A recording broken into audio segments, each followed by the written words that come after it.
to another edition of Excellent, where we talk about issues and answers relevant to today's educational issues. The last few issues, we talked about building the school's vision and the school's mission statement.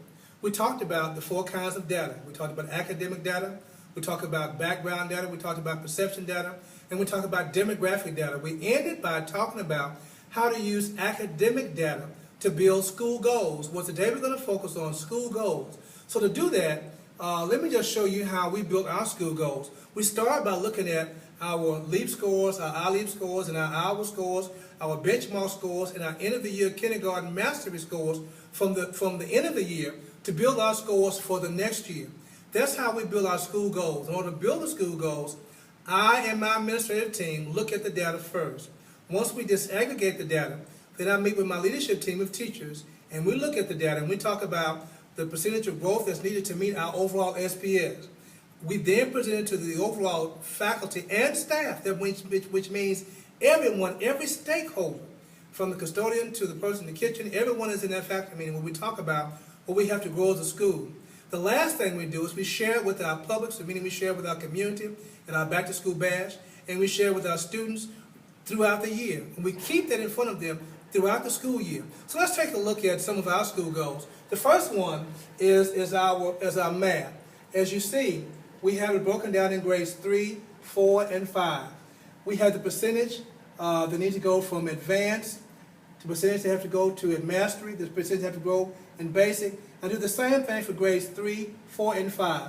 So let me just talk you through, because the same principle applies for all of them, talk you through how we built our goals.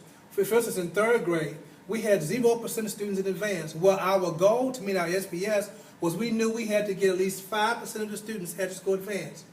In mastery, the year before, only 5% scored mastery. Our goal was to grow them to 18% mastery. In basic, we have 59% to score basic. Our goal was to grow 64% in basic, which means that we can only have 35% of our students scoring below basic. Well, the good news is, in our 3rd grade in ELA, only about 5% of our students scored below basic, and that happened because my students, my teachers, and my parents were aware and they internalized this goal. The same thing happened in 4th grade. Let's look at 4th grade. The year before we had 0% of students score advanced, so this year we had to have at least 10% to score advanced. Last year we had 18% to score mastery. This year we had to have 22%. Last year 40%, this year 6%, and so on. At the end of this year, we had approximately 95% of our students that scored basic or above, which means that they internalized this goal, which is the same thing for 5th grade.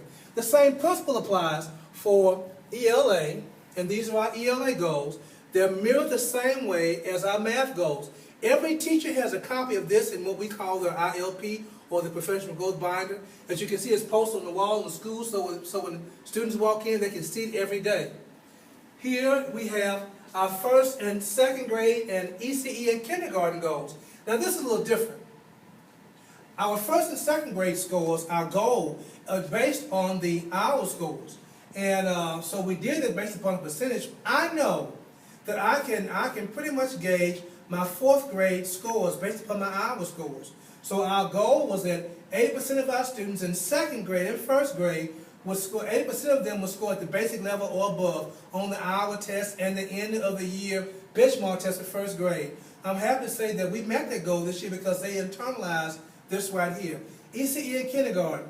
Now in kindergarten, the district that I'm in, the pass rate is 60%, which means that our pass says that if our students score 66%, that they're okay to go. That didn't bode well for the students and teachers at Cherokee Park. Our pass rate is 80%. So in kindergarten, 80% of our kindergarten students have to score at 80% or above before we allow them to go on. And this has been internalized. Same thing with pre-K. Our pre-K goals are very, very aggressive. So 1st and 2nd grade have their own goals along with ECE and kindergarten, but they're on the same wall with all the goals because we all have to be successful.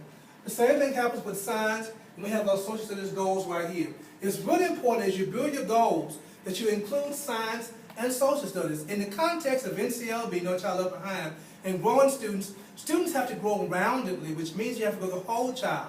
If a student can read but can't add, you don't have a whole child. If a student can add but doesn't know basic science, you don't have a whole child. If a student can do science but can't do social studies, you don't have a whole child. The whole child and the whole person is complete in that they know how to function in life daily, which means that you're going to have to use some math, some science, some social studies, and even some basic arithmetic, which is kind of a form of math. So all these things are important. Now, why is that important for the principal? It's the principal's job to inculcate and to acclimate his faculty and his staff such that these goals are intrinsic in not just himself, but his teachers and his community and his students.